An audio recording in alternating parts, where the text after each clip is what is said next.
پس صیغه های جمع در مقابل جمع و جمع در مقابل ازید، در این صورت ممکن است که هر فرد از افراد جمع اول در مقابل هر فرد از افراد جمع دوم قرار داشته باشه.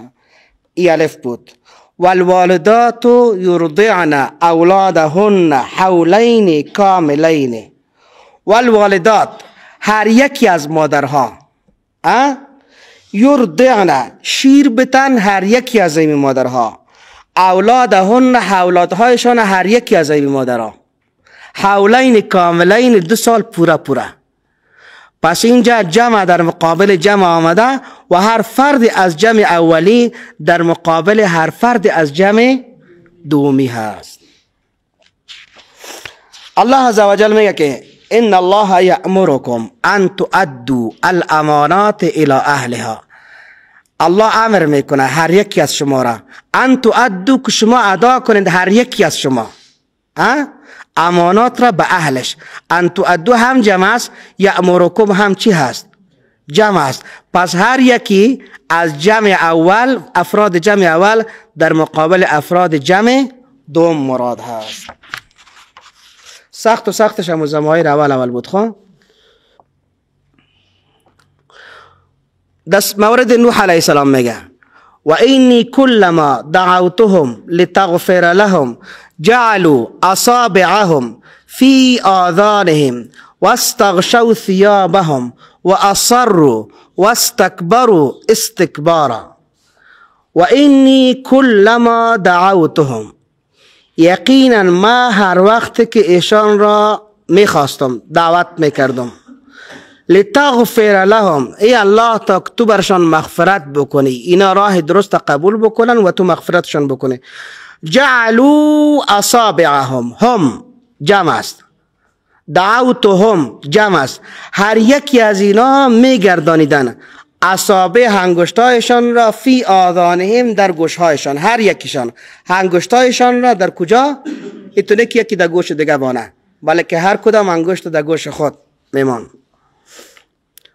واستغشوا ثيابهم، و اینا خود را دمی لباسهای خود خوب میپیچاندن که نشنون یا کسی نبینیشان. پس مقابل جمع در مقابل جمع هر فرد از افراد اول جمع در مقابل افراد دوم جمع است.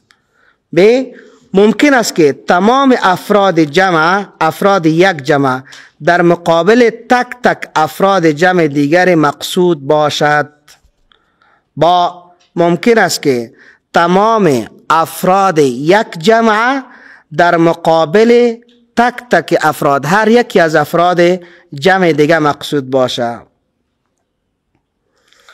الله عز و جل میگه والذین یرمون المحصنات ثم لم یأتوا بأربعة شهداء فاجلدوهم 80 جلده. سوره نور آیه 4. آنانی که یرمون تهمت میکنن به محصنات، یرمون چی هست؟ جمع. پس جمع دوم در مقابل تک تک جمع اول در مقابل تک تک جمع دوم، جمع دوم در مقابل تک تک جمع اول. فاجلدوهم جمع است، یرمون جمع، فاجلدو هم چیست؟ جمع است. پس هر یکی از این کسایی که به زنها تهمت میکنن هر کدام از این 80 دوره بزنین، هر کدام از این 80 دوره بزنین. ببینید که اگر ما با خدا قواعد بفهمیم ترجمه قرآن باز بسیار آسان است. میفهمیم که با کدام قاعده بریم باز بسیار شیرین هم بر ما میشه.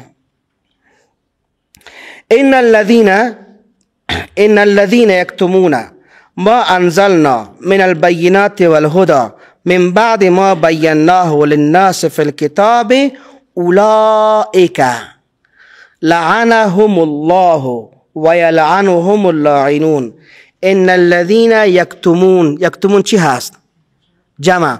هر آن کسانی که پنهان میکنن ما انزلنا، آن چیز را که ما نازل کردیم، من البینات از قرآن و از هدایت، من بعد ما بیناه، پس از اینکه ما را واضح کردیم به مردم، فی الکتاب در قرآن، اولئک اینمی گروه، یکتمون هر یکی از می یکتمون کسایی هستند که یلعنهم الله، لعنت کرد الله هر یکی از می یکتمونه، هر یکی از این کسایی که پنهان میکنن. و یلعنهم، و لعنت کرد هر یکی از این پنهان کننده ها را تک تکشه. اللاعنون، ملائکه، مسلمان ها، لعنت کننده های دیگه. جیم،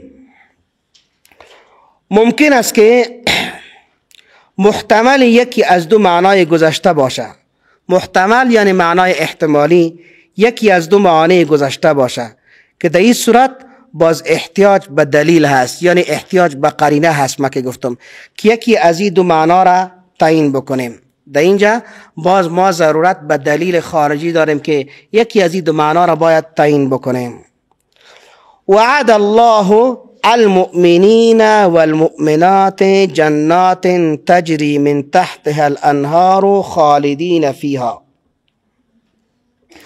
وعده کرده الله عزوجل به مردهای مؤمن و زنهای مؤمنه جنتهایی را که میره زیر قصرهایشان امو الانهار، جوهای مشهور، همیشه هستند می جنات.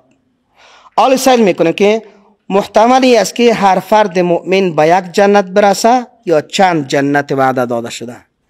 به هر فرد مؤمن یک جنت میرسه، جنات تجری، یا ای که امی جنات در بین کل مؤمنین و مؤمنه ها مشترک است، یا چند جنت وعده داده شده باشد. اما در مقابله جمع با مفرد غالبا مقصود آن مقابله مفرد با هر فرد از افراد جمع نمی باشه. این گپ خلاص شد با گپ بالا. پس در این صورت وعد الله المؤمنین والمؤمنات، اینجا قرینه را میبینیم. قرینه کجاست؟ قرینه احادیث پیغمبر را میبینیم علیه الصلاة والسلام.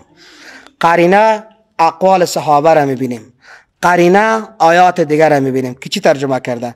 پس الله عزوجل، پیغمبر علیه السلام میگه که به هر مسلمان در جنت 100 درجه هست و یه هر 100 درجه، هر درجهش یعنی هر جنتش برابر آسمان و زمین هست. به می بزرگی آسمان و زمین است. کی را بگو؟ قاری عزیز بگو. میرم بزرگ زمین است. پس هر کسی که درجه های جنت در اینجا فضائل از زیاد انجام داده بود، پس به درجه های جنت هم بیشتر نائل میشه، هم بیشتر نائل میشه. و قاری قرآن میگه که اقرأ وارتق فان منزلتك عند آخر الآیه، بخوان و بالا رفته برو به منزلت پس در آخر جای. پس در این صورت میبینیم که میشه الله عزوجل به هر فرد از مؤمنین نظر به نیتش، نظر به عملکرد دنیاییش جنت های بده و یا هم یک جنت بده. اگر در مقابل جمع با مفرد، غالبا اتمیه که مفرد اگر در مقابل جمع باشه، باز مقابله مفرد با هر فرد از افراد جمع نمی باشه. مثل و این کنتم فی ریب مما نزلنا علی عبدنا فأتوا بسورة من مثله. هرگز از آن چیزی که شما در شک هستین که نازل کردیم ما بالای بنده خود محمد رسول الله صلی الله علیه وسلم، اگر هستین فأتوا بسوره، پس بیارین یک سوره من مثله، به مثل از این قرآن. کل قرآن نه، یک سوره چیکو بیار. نزلنا جمع است، نزلنا جمع است، ولی سوره جزء از انزلناست. پس کل را شامل نمیشه، یک جزءش بیار، یک سوره کوثر بیار. و اذ قال موسی لقومه ان الله یأمرکم ان تذبحوا بقره، ذبح کنین شما، جمع است، بقرتن، یک گوره. نگفته که کل گوها را چی کنین؟ ذبح بکنین. معهود یک تا میشه. دال، الفاظی که بظاهر مترادف ولی در حقیقت اتر نیست. بظاهر مترادف هست، مترادف هم نوع، تقریبا هم شکل، ولی در حقیقت اتر نمی باشه. در حقیقت اتر نمی باشه. علمای علوم القرآن میگه با بررسی آیات قرآن به کلمات برخورد میکنیم که ظاهرا معانی شبیه به هم دارند و ممکن است گمان رود که در دلالت بر معنای واحد مطابق با یکدیگر یا با اصطلاح اهل لغت مترادف باشند، مترادف هم نوع باشند. هدف از طرح این مبحث با توجه به این نکته هست که کلمات هر کدام مأموریت خاص خود داره. هر کلمه معنای مشخص و مأموریت خاص خود دارند که توجه به این نکته به هنگام تفسیر الله عزوجل کلام الله انسان را به دقت پیش میکنه. از این جمله ما ذکر چند کلمه را میگیریم. در قرآن خوف و خشیت آمده. الف، خوف و خشیت. خوف و خشیت. آیا خوف و خشیت از هم فرق داره یا نه؟ ظاهرا تو میبینیم که هر دو به معنی ترس هست. به معنی ترس هست. خوف از صفات نقص هست و بر اثر حصول وحشت، ترس و بیم از یک چیز به انسان رخ میده. خوف از جمله صفات نقص هست. یک انسان میگی بسیار ترسو هست، بزدل است.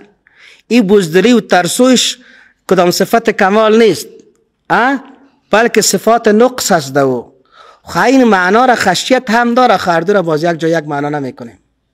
در قرآن که خشیت آمد پس او را هم بزدلی نمیگیریم، بلکه خشیت هست، فقط خشیت از الله می باشه، نسبتش به الله شده که انسان باید در مقابل الله چی باشه؟ بترسه. خوف از صفات نقص هست و به اثر حصول وحشت، ترس، بیم از چیز به انسان دست می دهد و بیانگر ضعف انسان هست و غالبا در موارد طبیعی که چیز طبیعی باشه، ببینیش، محسوس باشه، به کار می روه. اما خشیت بر اثر تعظیم بزرگ شمردن طرف مقابل به انسان دست می دهد. الله خالق ما هست، خالق کافر هم هست، ولی ما از الله می ترسیم. کافر چی هست؟ نمی ترسه. چرا نمی ترسه؟ به خاطر که کافر الله را تعظیم نمی کنه. هر قدر که الله را تعظیم کردی اما قدر خشیت چی میکنه؟ بیشتر میشه. و این خوفیت خب صفت نقص نیست، صفت عزت هست، صفت کرامت هست. الله خشیت حقیقی به ما حاصل بکنه. اما خشیت بر اثر تعظیم طرف مقابل با انسان دست میده و نه تنها دال به ضعف انسان نیست، بلکه صفت از صفات کمال به حساب می آید. لذا در قرآن غالبا در مورد الله عزوجل صفات خشیت به کار رفته. در قرآن غالبا در مورد الله عزوجل این صفت خشیت به کار رفته. اما خوف به طور عموم استعمال میشه، چی در مقابل الله باشه و چی هم در مقابل کسی دیگه. خوف عموم هست، خشیت خصوص هست. خشیت غالبا فقط در مقابل الله استفاده میشه، اما خوف میشه که در مقابل الله و در مقابل غیر الله از کسی دیگه هم استفاده شود. مثال: الذين يبلغون رسالات الله ويخشونه ولا يخشون احدا الا الله وكفى بالله حسيبا. سوره احزاب آیه 39. الذين آنان که پیغمبران یبلغون میرسانند رسالات الله را و یخشونه و تنها میترسند از کی؟ از الله. نگفت که و یخافونه، میترسند از الله. ولا یخشون احدا، از هیچ کسی دیگه نمیترسند. الا الله، مگر تنها از الله. و کفا بالله حسیبا، و کافیست الله را چقدر حسیب و نگهبان هست. پس در اینجا خوف استعمال نشد، خشیت در مقابل الله استعمال شد. انما یخشى الله من عباده العلماء. یقینا جزئی نیست که می ترسد از الله علماء. خوف استعمال نشد، خشیه استعمال شد. و مثل دیگه جایی: انما ذالکم الشیطان، ای جزاکم الله، یخوف اولیاءه میترساند دوستایش را. یخوف، شیطان میترسانه اولیاءه، دوستایش. چه قسم میترسانه؟ دوستایش میترسانه که کار خوب نکنه، از الله خشیت نداشته باشه، از الله خشیت نداشته باشه. فلا تخافوهم، اینجا نگفته فلا تخشوهم، فلا تخافوهم. پس شما از این دوستای انسی شیطان نترسید، نترسید. و خافونی، و تنها از ما بترسید. پس اینجا خوف هم نسبتش به الله شد، هم به غیر الله شد. ان کنتم مؤمنین، اگر شما هستین مؤمنین، اگر هستین شما مؤمنین. این فقط شیطان است که شما را از دوستانش می ترساند. پس اگر مؤمنید از آن مترسید و فقط از ما بترسید. الحمدلله. نقطه دیگه که در قرآن کلمه سر می خوریم و دو معنی با هم متضاد و مترادف می داشته باشه، شح و بخل هست. شح بحا و بخل هست. شحیح بخیل. شح عبارت از بخل شدید هست همراه با حرص. شح عبارت از بخل شدید همراه با حرص هست. لذا بخیل کسی هست که حاضر نیست مال از خود جدا کنه. اما شحیح کسی هست بایی که حاضر نیست که مال از خود جدا کنه، همیشه مترصد و در کمین جمع‌آوری مالهای دیگران هم هست. بخیل اموز که نمیخواه مال خود انفاق فی سبیل الله بکنه. خب شحیح کسی است که هم انفاق فی سبیل الله نمیکنه و هم دیگران را از انفاق فی سبیل الله منع نمیکنه. خب و هم خوش است که دیگران هم خلاص دوجه چی مصرف میکنی؟ میگه چراغی که در خانه بسوزم مسجد صبر است، امورا بیار به ما بده، امورا به ما بده، به دیگران چی بیتی بیارم؟ اصل نیست. پس این شحیح هست. شح بخل شدید را میگه. با اصطلاح هم استادی که دیروز ما گفتم که استاد فقه ما بود، او میگفت یکی بخل است، یکی بخل بخیل هست. بخل که خودش بخل میورزه، مال خود انفاق نمیکنه. بخیل او که کسای دیگر هم از انفاق فی سبیل الله چی میکنه؟ منع میکنه. و از اینجاست که الله عزوجل فرموده و من یوق شح نفسه فاولئک هم المفلحون. هر کسی که در امان کرد نفس خود را از شح، و من یوق، هر کسی که از بخل و حرص نفس خیش باز داشته شدند، اینا رستگار هستند. که شح خود نجات بده. خود نگاه کن. پیامبر صلی الله علیه وسلم در جواب مردی که از پیغمبر علیه السلام پرسید کدام صدقه بسیار پاداش بیشتر داره، فرمود پیغمبر علیه السلام انت صدق و انت صحیح شحیح تخشى الفقر و تأمل الغنا. ای که گفت کدام صدقه بسیار بهتر است، پیغمبر علیه السلام گفت در صورتی که تو صدقه کنی و انت صحیح، تو درست باشی، شحیح، ایتو شحیح بخیل باشی، ایتو بخیل نه که مال جمع بکنی، بخل دایی داشته باشی، حریص باشی، یخشى الفقر تخشى الفقر، بترسی از فقر و تأمل الغنا، ولی امید به غنا هم باشی. مثل حالت فعلی با یه بانانه که داری پول صدقه نمی کنی نه که فردا باز چطور کنم، نه بخل هم نمی کنی، می ترسی از فقر که بیچارگی ما چه رقم میشه. خو امید به غنامندی الله هم داری دیگه. اگر الله روزگار سخت سرت آورد، آسان کننده هم کیست؟ الله. طفلی که هیچ چیز نداره در کجا الله روزش میده؟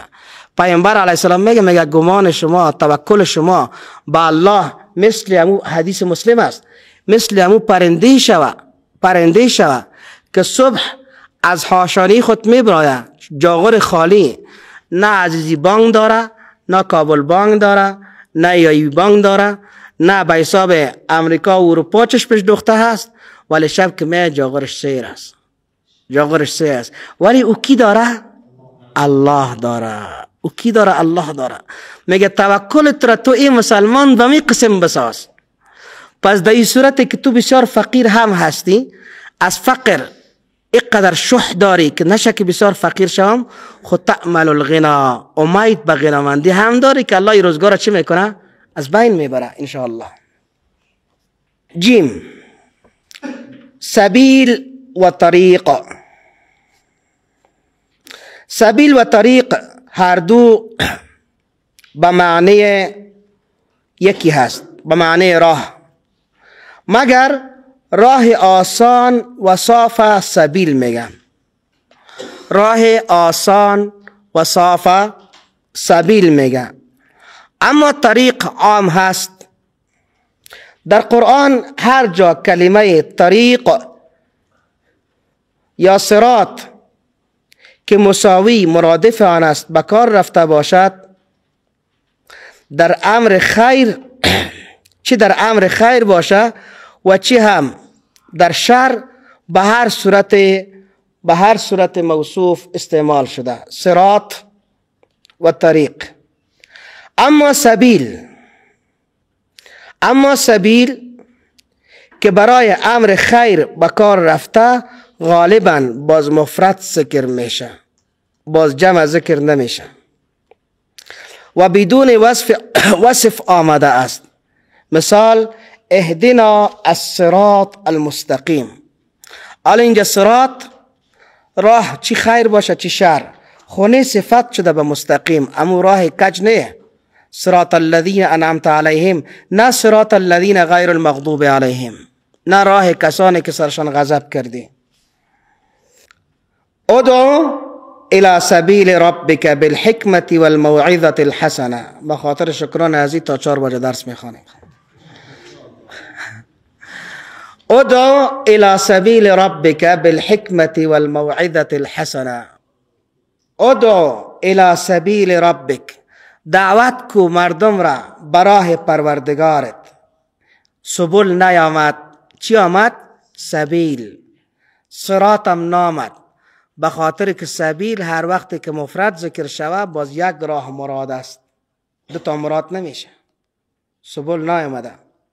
اگر جمع ذکر شوه باز اونجا ولا تتبع السبل، راها، باز اونجا مرادش راهای گمراهی هست. بالحکمت، به حکمت و به پند نیکو. نحل آیه 125.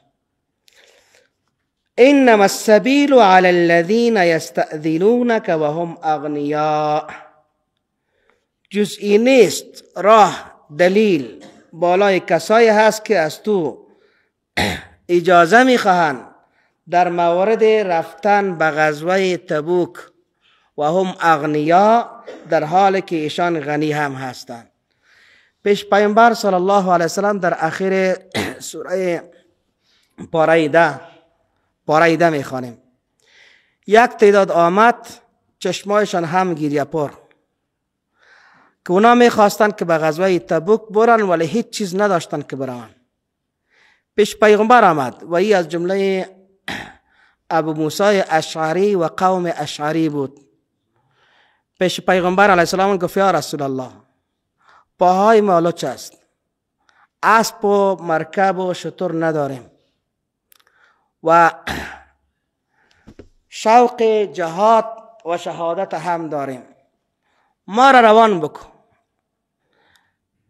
در حالی که چشمایشان آب دیدیشان می آمد، گریه می کردن. پیغمبر علیه السلام گفت هیچ چیز نیست، هیچ چیز نیست. از این مقطع یک تعداد اغنیا هم استفاده کردن، منافقین هم استفاده کرد. اونا هم آمدن به پیغمبر گفتن یا رسول الله، ما را اجازه بده که هیچ چیز نداریم.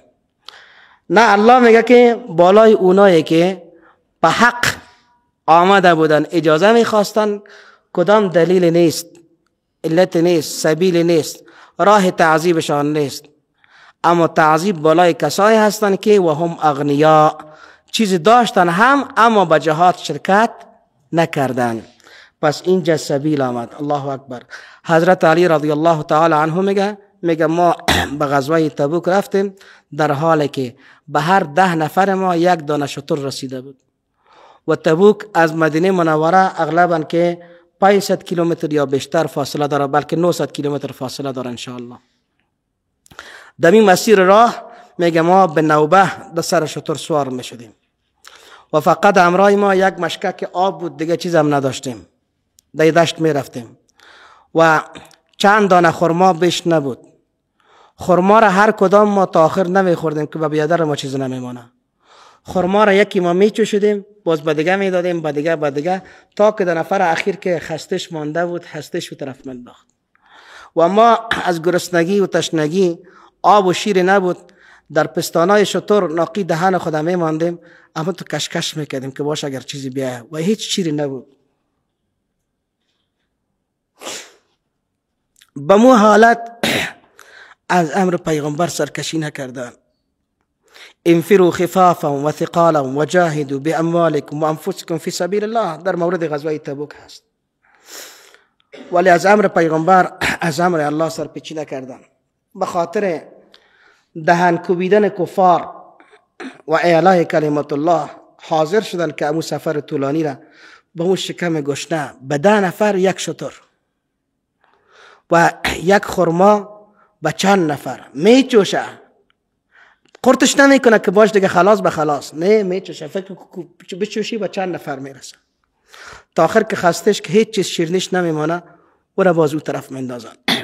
ای اسلام، ای دین بر ما با این قدر مشکلات رسید عزیزان، آسان نرسیده.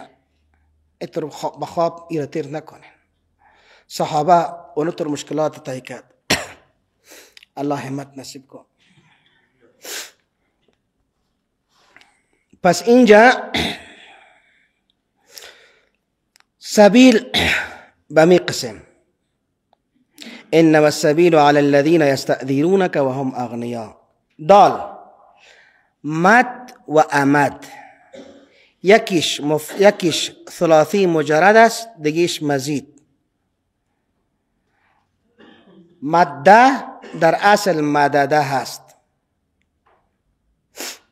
که دال دو حرف از یک جنس در یک کلمه آمد، مدده، یکی را ساکن کردن در دیگه داخلش کردن، اعلالش کردن و یکیش مشدد ساختن تا که شد دلالت بکنه به این که در اینجا 2 حرف هست، 2 تا دال هست، مده مدده. اما امد این ثلاثی چی هست؟ ثلاثی مزید هست. همزه درش افزود شده، از جنس خود کلمه نیست. اگر سخن از نعمتهای الله باشد از شکل مزید از او استفاده میشه. امدکم به انعام و بنین. مده به معنی کمک کردن. اگر سخن از نعمتهای الله باشه باز در او صورت چی استفاده میشه؟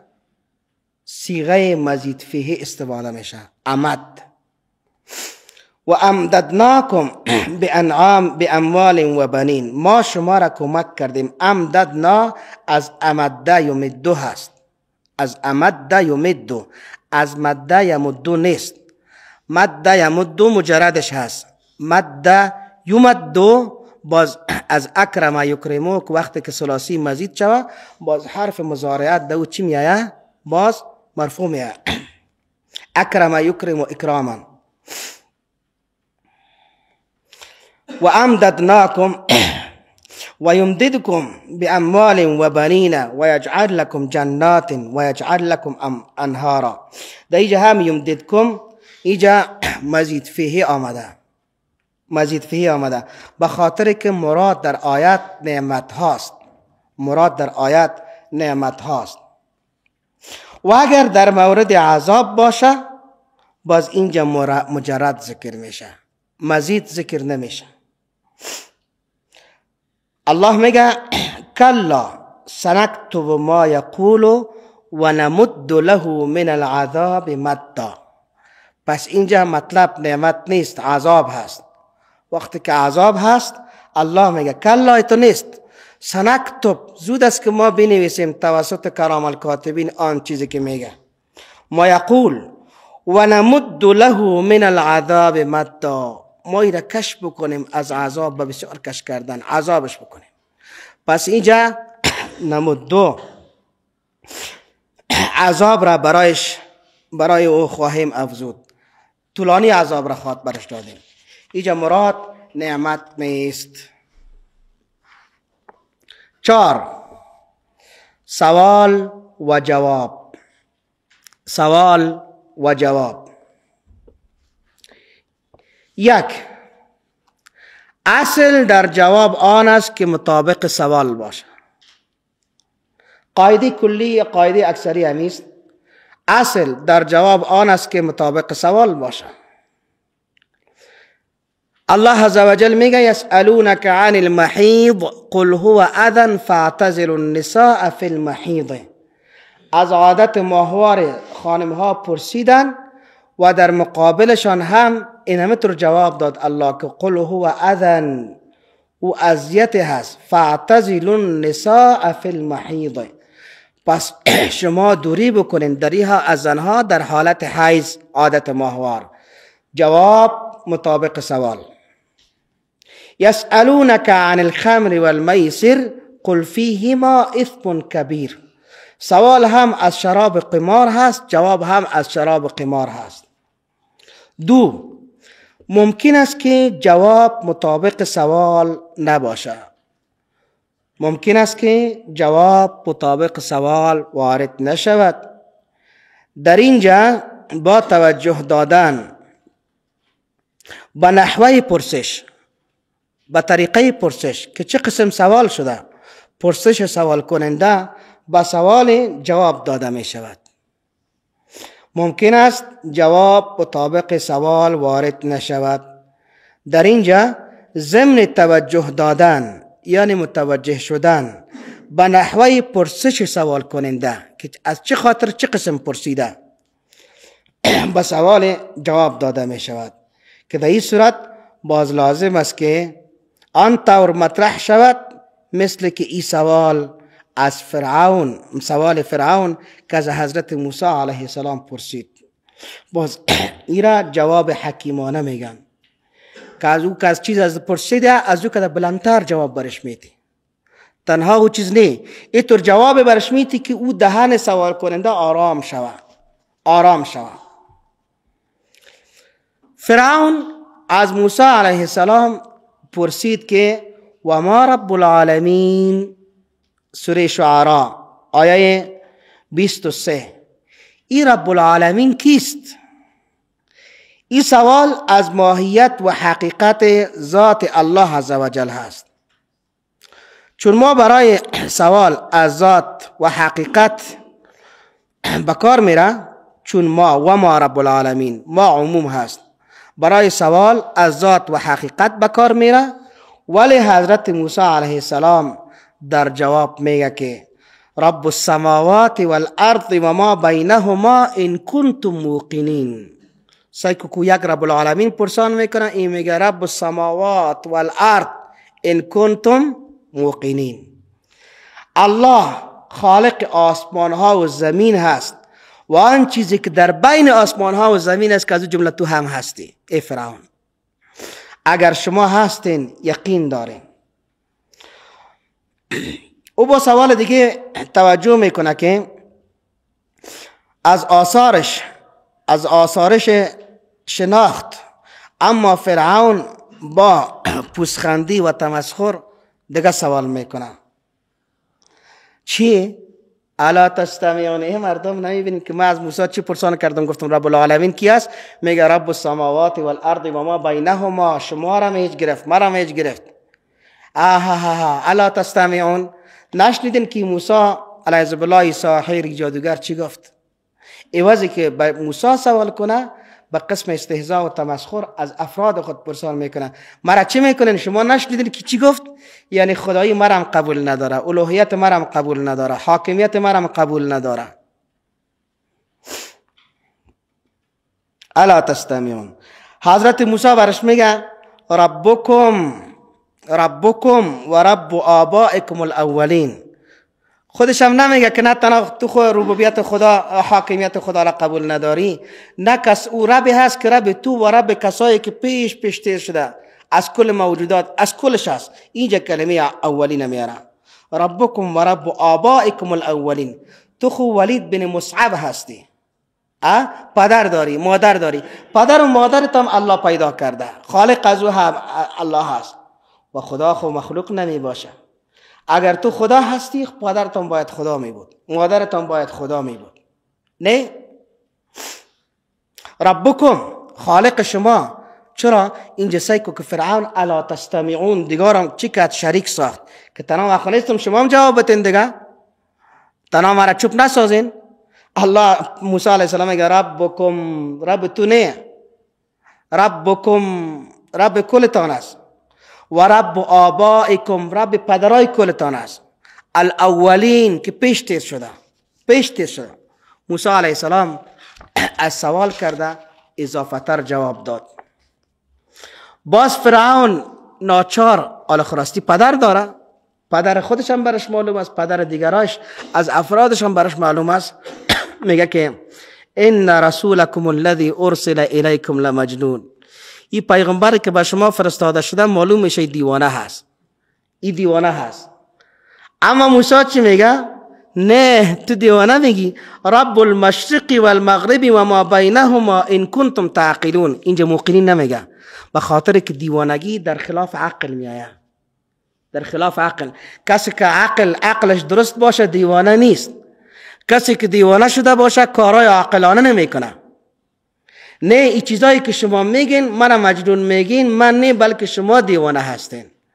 رب المشرق، الله پروردگار مشرق هست، و المغرب و از طرف غرب هست، شمال جنوب هست، زمین و آسمان هست، و ما بینهما آن چیزی که در این دنیا کلش میبینی، مشرق و مغرب، شمال جنوب، زمین و آسمان، آن چیزی را که هست.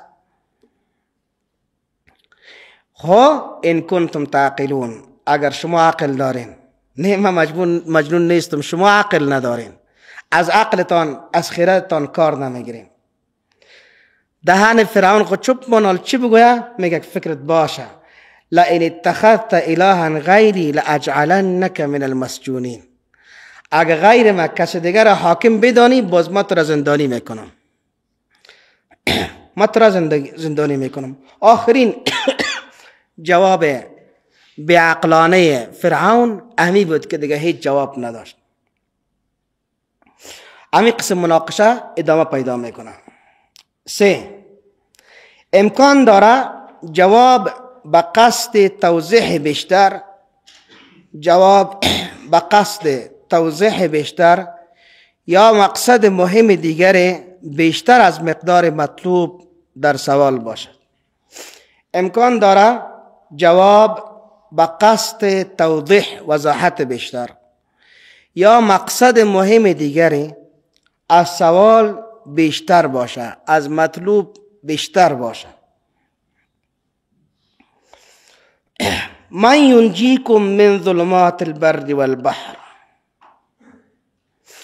کیست که شما را نجات میده؟ پرسان بکو ازشان، یا پیغمبر علیه السلام من کیست؟ ینجیکم که نجات میده شما را، من ظلمات البر والبحر از تاریکی های خشکه و بحر آب. سوره انعام آیه 63. و خود جواب نداره، اما الله جواب میده قل الله ینجیکم منها. خوب سعی کنین از اصل سوال که چقدر مطرح شده بود، ظلمات بر و بحر بود، بر و بحر بود، تاریکی و خشکه. قل الله ذات است که شما را نجات بده، منها ازمی ظلمات بر و بحر، غیر ازی و من کل کرب و از هر مشکل دیگه هم.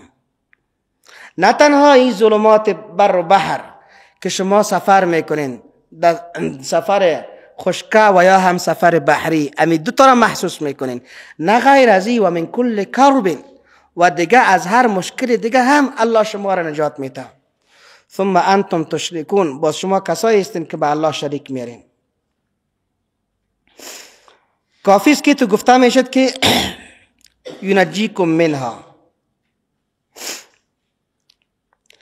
الله عزوجل میگه که و ما تلک بیمینک یا موسی، این موسی در دست تو چی است؟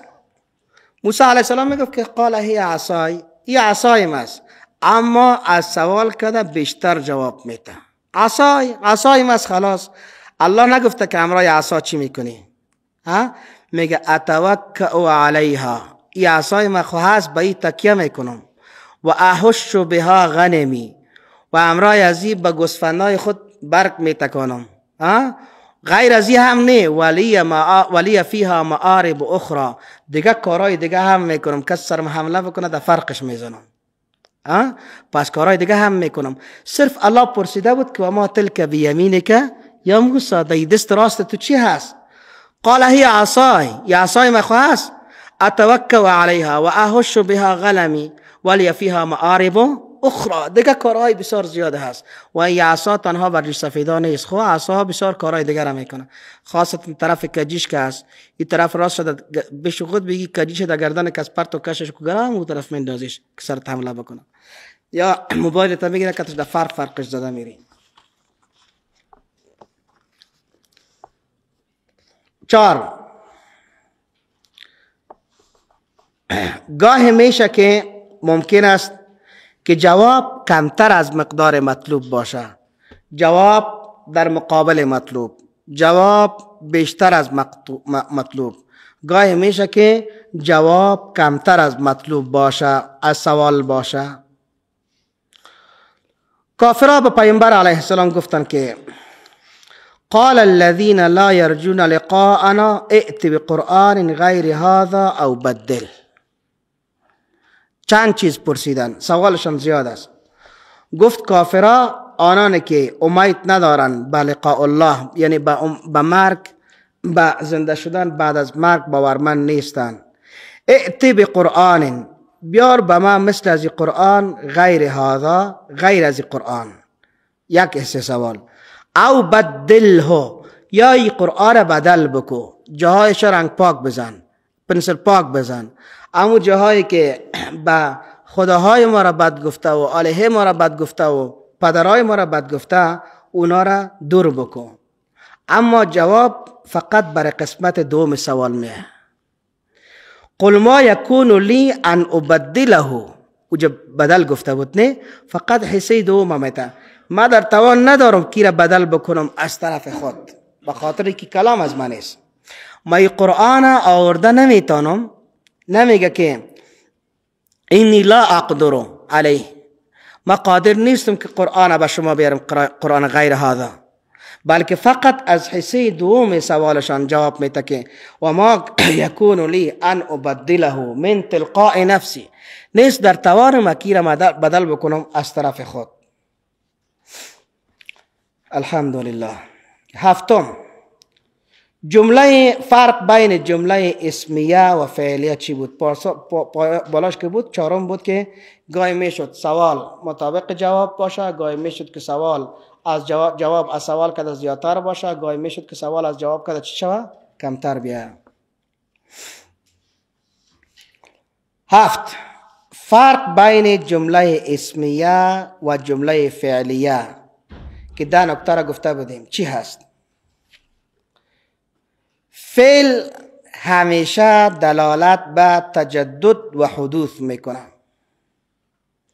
فعل همیشه دلالت به تعدد زیاد و حدوث تجدد میکنه، به تجدد و حدوث میکنه. اگر فعل ماضی باشه دلالت به حصول فعل در زمانه گذشته و انقطاع از او از زمانه حال و آینده هست. سابقه شده، ضربه در زمان گذشته زده، دیگه حال خو نیست. اکله در سابق خورد. اگر فعل مضارع باشه دلالت به حدوث و تکرار آن در زمانه آینده میکنه. یأکلو میخوره، یضربو میزنه، یمشی میروه. اما اسم بر ثبوت و استمرار هست، بر ثبوت و استمرار هست. لذا هر وقت قصد ثبوت و استمرار معنای باشد با واسطه جمله اسمیه تغییر میکند. در قرآن همین قسم مثال ها زیاد هست. باز میگم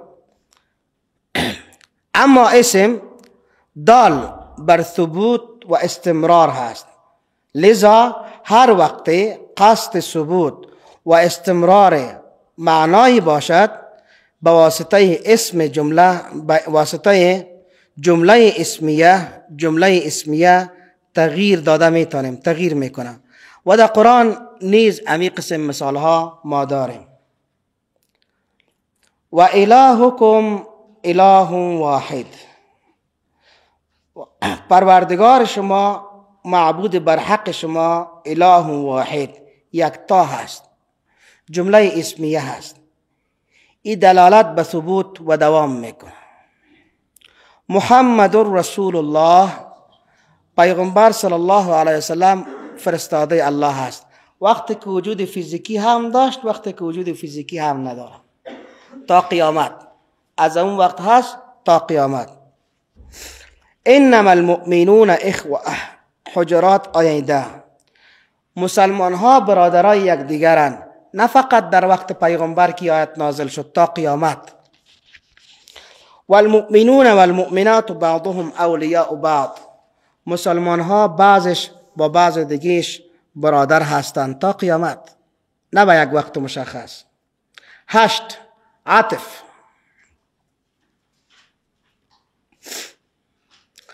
عطف به 3 شکل صورت میگیره. یکی عطف بر لفظ که اصل باب و مثال آن فراوان هست، که اصل باب و مثالایش بسیار زیاد هست.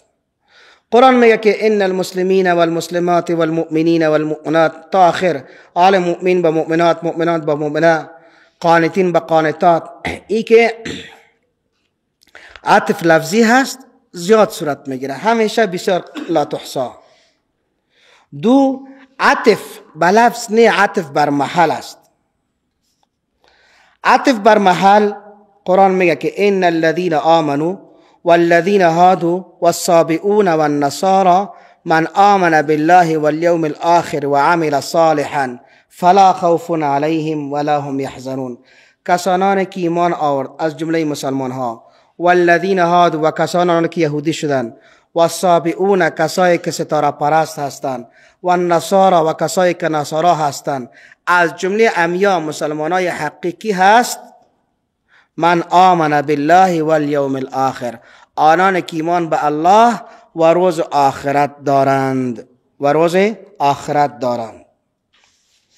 2. عطف بر محل هم نه، عطف بر معنا. این رو چلان من که چارت بگیرن. عطف بر معنا. فیقول یا رب لولا اخرتنی الى اجل قریب فاصدق و اکن من الصالحین. میگه ای پروردگار، لولا اخرتنی، چرا مرا مهلت ندادی، الى اجل قریب، تا یک وقت نزدیک را، فاصدق و اکن من الصالحین، که ما صدقه میکردم و همی قسم تصدیق تو را میکردم و از جمله صالحین میشدم. تا صدقه میدادم و همی قسم از جمله صالحین میشدم. به معنای ایتو راست ربی اخیرنی، ای الله مرا مهلت بده، فاصدق، که صدقه بکنم، و اکم من الصالحین، و ما از جمله صالحین شوم. 9. آخری مبحث ما بعض نکات متفرق دیگه. فرق بین ایتا و اعطا چی هست؟ ایتا هم دادن، اعطا هم دادن.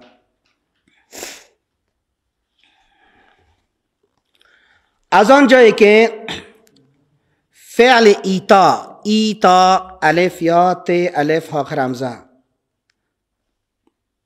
در اثر گذاشتن احتیاج با مطلوب، با مطاوعه دارد. مطاوعه وقتی که یک چیز میگیری یک چیز برات میته دیگه، امیدوار هستی. لذا در قرآن کریم هر جا که کلمه ایتا بکار رفته دلالت به ثبوت قوت میکنه. باز میگم از آنجایی که فعل ایتا در اثر گذاشتن احتیاج به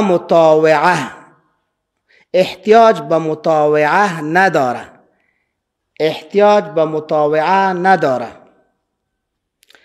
قویتر از اعطا هست، قویتر از فعل اعطا هست.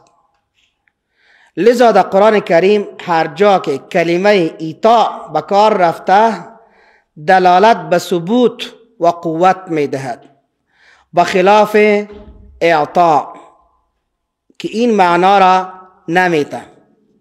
مثلا الله عزوجل میگه انا اعطیناک الکوثر، یقینا ما دادیم به تو کوثر را، خیر کثیر را. پس آن سرش بحث میکنیم و می فرماید که و اذا لآتیناهم نمیگه لآتیناهم من لدنا اجرا عظیما، ما دادیم به ایشان از طرف خود پاداش بسیار زیاد. جای دیگه میگه وابتغ فیما آتاک الله الدار الاخره، بطلب آن چیزی که الله تو را داده از مال دنیا به سبب از این آخرت را بطلب. و همین طوری که میدانیم کوثر، انا اعطیناک الکوثر در مثال اول یک حوضی هست در بهشت که پس از آشامیدن آن در کنار از او که میروند هیچ کس دیگه تشنه نمیشه. اما قرآن و رسالت رسول الله صلی الله علیه وسلم تا نهایت موجود هست، تا نهایت وجود موجود هست.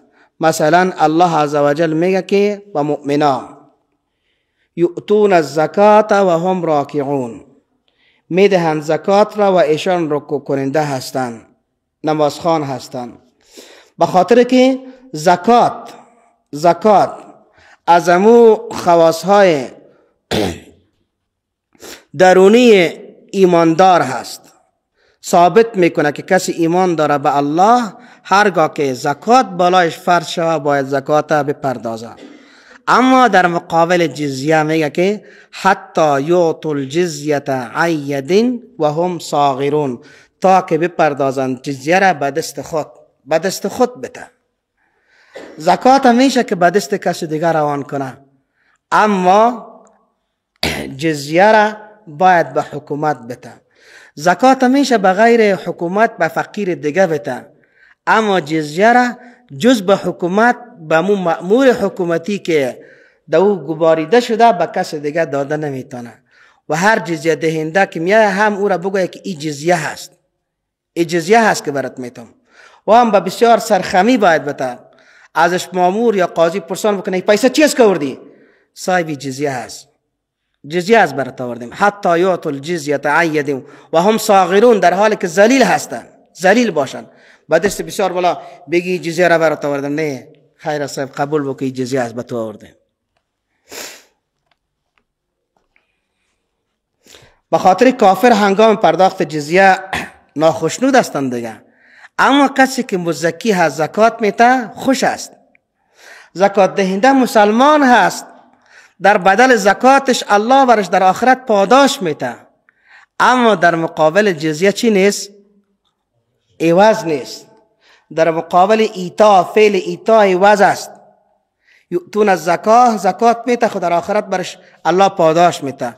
در مقابل فعل اعطا پاداش مطاوعه عوض نیست، خوشنودم نمی باشه. ب لفظ کانه.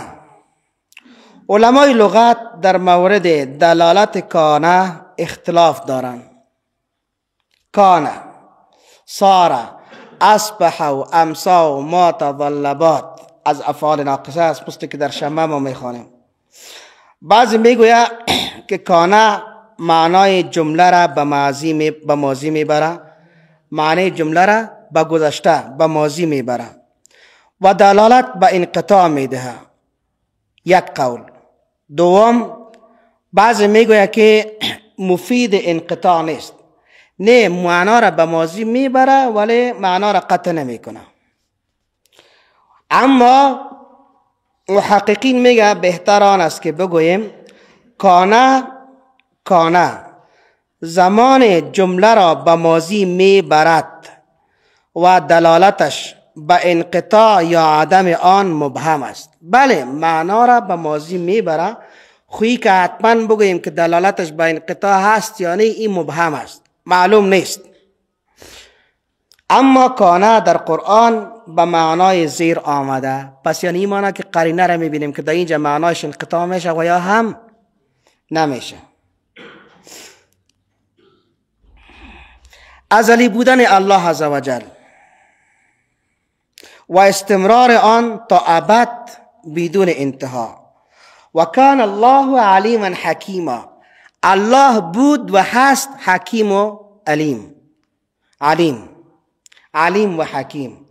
پس هیچ وقت ایره معنا را به ماضی برد، خو وقت زمانه برش تعیین نمیتونه که از میلیون سال پیش، به خاطر که الله ابتدا نداره، ازلی هست.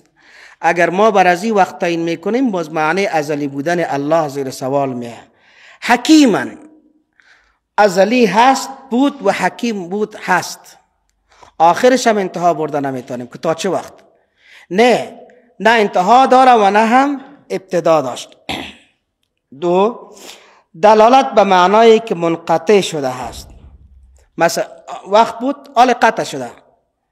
قرآن میگه که و کان فی المدینه 9 رهط یفسدون فی الارض و هم یصلحون. در مسئله همون 9 نفره که هدف گرفتن که باید صالح علیه السلام از بین ببرن، ولی 9 نفر حالی هست؟ نه، خلاص دیگه معنیش در گذشته منقطع شد. میبینیم که در اینجا استمرار نداره. و همو بود در شهر 9 نفره، فی 9 رهط 9 نفره بود، یفسدون فی الارض، از 9 قبیله که فساد میکنن در زمین، ولا یصلحون، و هیچ کار اصلاح دستشان نبود. 3، معنای موجود را در زمان حال میته، از گذشته نه، حاله. کنتم خیر امت، کنتم از کانه هست، هستید شما.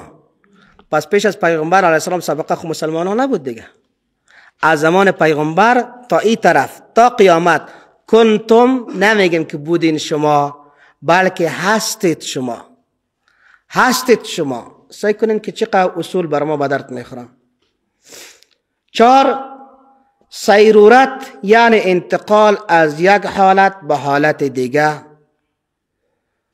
مثل و اذ قلنا للملائکه اسجدوا لآدم فسجدوا الا ابلیس ابا واستكبر وكان من الكافرین.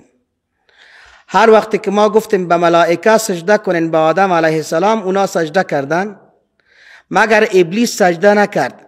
پس در این وقت تا این وقت کافر نبود. و کان من الکافرین، استکبر، تکبر کرد، و کان و گشت، بعد از سجده نکردن کافر گشت. پس انتقال از یک حالت به حالت دیگه، از ایمان به کفر. لفظ کاده، اهل لغت در مورد کاده مثل کانه واره اختلاف دارند، ولی آنچه که علما گفته در این خلاصه میشه که غالبا کاده اگر منفی باشه ما بعدش مثبت است. کاده اگر منفی باشه باز ما بعدش مثبت است، و اگر مثبت باشه باز ما بعدش منفی هست.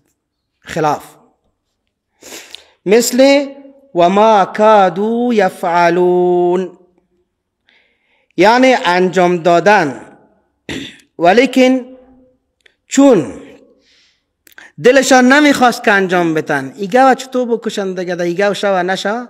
و ما کادو یفعلون، نزدیک بود که کار نکنن، انجام دادن.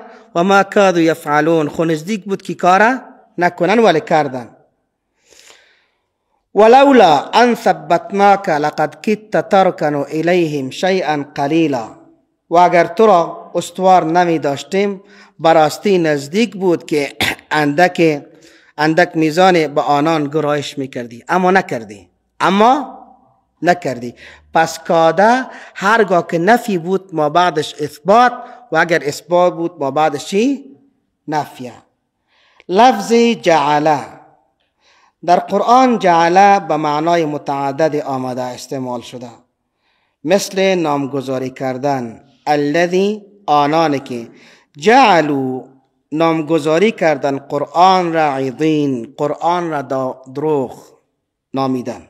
عیدین دروغ، پس اینجا جعلوا به معنی نامگذاری هست.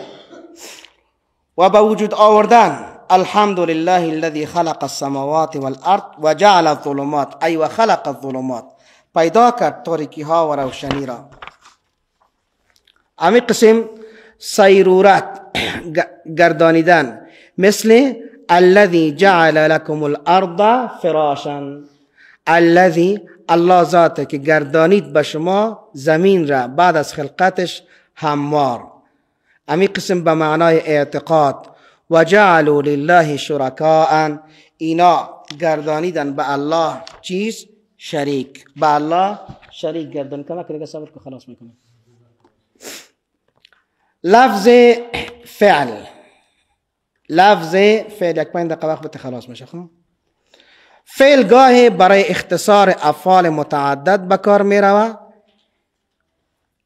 برای اختصار افعال متعدد به کار می رود، و گاهی هم ممکن است به جای فعل خاص به کار برود. لعن الذين كفروا من بني اسرائيل على لسان داود و عیسی ابن مریم ذلك بما عصوا و كانوا يفعلون. لعنت کرده شده یهود از بنی اسرائیل به زبان داود علیه السلام و هم به عیسی پسر مریم. ذلك یزی خاطر بما عصوا، با آن چیزی که ایشان نافرمانی کردن، و کان یفعلون، اختصار از بسیار نافرمانی های دیگه، از بسیار افعال دیگه. کانوا لا یتناهون عن منکر فعلوه، بودن که اینا از جمله از او مردم را منع نمی کردن از منکرات وقتی که مردم انجام میداد. لبئس ما کانوا یفعلون. و گفتم گاهی ممکن است که دلالت یا به جای خاص به کار برود. فإن لم تفعلوا ولن تفعلوا، اگر شما این کار خاص نتانستین، قرآن جور کرده نتانستین، سوره آورده نتانستین، هرگز کرده نمیتونین تا قیامت. فعل خاص که هدف آوردن قرآن هست. اگر مطلق ذکر شود باز بیانگر وعید هست. الم تر کیف فعل ربک، آیا خبر نداری از آن چیزی که پروردگار چی انجام داد؟ به خاطر وعید هست به اصحاب فیل. و تبین لکم کیف فعلنا بهم، آشکار شد به شما که چه قسم ما انجام دادیم به ایشان. و ضربنا لکم الامثال، به شما ما مثال ها دادیم. امی قسم لعل و عصا، ای هر دو لعل و عصا، ای دو لفظ اگر در مورد مردما آدمیا به کار برود بیانگر امید و طمع به وقوع ما بعد آنهاست. و اگر ای برای الله عزوجل به کار برود چی معنا داره؟ اینجا میگه علما که چند احتمال داره. احتمال بیشترش آن است که برای وقوع قطعی ما بعد خود به کار می رود، زیرا به نوع وعده از طرف الله عزوجل که حتما و خامخا و ابدا ای با او وفا میکنه. عسى ربك ان يبعثك مقاما عسى ان يبعثك ربك مقاما محمودا، سوره اسراء آیه 79. امیدوار هستیم به الله که بتبه تو امو مقام محمود را. وافعلوا الخیر لعلکم تفلحون، شما انجام بتین خیر شاید تا اینکه شما رستگار شوید، شاید تا شما رستگار شوید. بحث دیگه ما که آخری بحث است، محکم و متشابه هست، این را میگذاریم بسیار خلاصه سرش بحث خواهد کردیم روز دیگه انشاءالله. همراه خود قرآن کریم ما داریم و ترجمه را باز شروع میکنیم. سبحانك اللهم بحمدك نشهد ان لا اله الا انت نستغفرك و نتوب الیک. بخش اجازه قرآن کریم میمونه، بخش اجازه انشاءالله در هر آیت که مورد بحث بود در ترجمه باز در موجه سرش بحث میکنیم.